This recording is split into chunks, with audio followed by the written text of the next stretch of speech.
Greetings, folks. This is Clarence Anthony Mason, better known as Mason Weaver. I've been Mason Weaver for some time now. I took that name 30 years ago. I had a radio program to keep folks from knocking on my door in the middle of the night and forcing me to hurt them. But I want to talk to you today. The day is September the 18th, 2020. A few months out, we have a big election to get Donald Trump 4 more years to control our country. And the whole nation is bogged down by the coronavirus and bogged down by Antifa and Black Lives Matter and riots and shooting and tear gassing and beating up folks in restaurants and always worry. I thought I'd take a moment to make a video to express to you what is really going on in this country, what you're really seeing, and how you got to react to it. You know, I'm 70 years old, done a whole lot of things, seen a whole lot of things, but I want to tell you something. What you're seeing is not new. It's not strange. It's not unusual. The new left is always fighting you. I was a Berkeley radical revolutionary.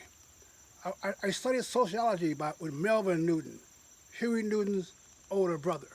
I ran with the Black Panther Party in Berkeley. I ran around in Oakland. And we were fighting for civil rights. We were fighting to change the laws of our nation. We loved America. Before I went to Berkeley, I went to Vietnam. As a veteran, I love my country. My country back then had a problem with me.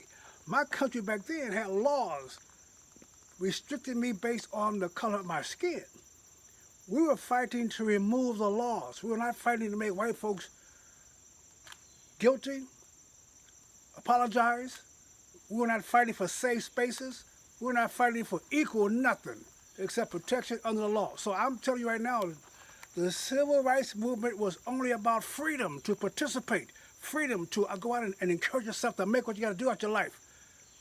During the 60s and 70s, every demonstration that Dr. King had, every protest, every march, with any civil rights leader, including John Conyers, who just passed away, every one of these civil rights actions were against Democrats.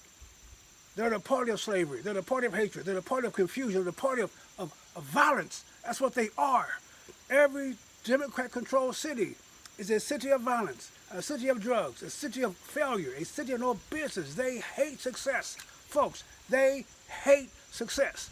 If you love success, you cannot fellowship with liberals. They're not new. It's the same spirit of feudalism that enslaved people for the good of the king. The same spirit of serfdom that enslaved people for good of the knights. It's the same spirit of slavery. It's the same spirit that keeps communism alive and socialism alive. It is what they do, and they cannot do that without tearing down your independence and taking away your income and making you subservient to the government. Let's talk about government for a second. Government. Why do we insist that the government takes care of everything that we do? Think about it. Everything that you engage in today, every activity you have all day long in your business and personal life is controlled, regulated by your government. You are a slave to your government. You have no freedom. You can't name one thing you do today that is free of taxation, regulations, permit. Everything you do. It's time to stand up, America. We won the civil rights movement.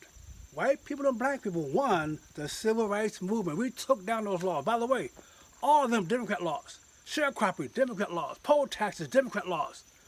Housing discrimination, anti-marriage. Can't marry somebody based on their color, Democrat laws. You will never find Republicans ever being the source of demonstrations against. We won those. We removed those rights. We allowed black folks in the South to vote. We won the right to get on a bus. We won. America won. So first thing gotta happen, folks, you white folks, you white conservatives, you are the problem. You're the main problem. Where is your courage? Why are you allowing them to browbeat you with name calling? They call you a racist and you stop and you back up. And you stop discussing the issue. You stop discussing the facts. You start discussing whether or not you're a racist or not. The facts work. Stay on the facts. Doesn't matter what they call you. You kidding me? They call you a racist? You get all apologetic? Let them call you a racist. You give them too much power of the words. They call you insensitive. They call you intolerant. They call you these names. They're names, folks. They're names. get back to the issue. We're losing our country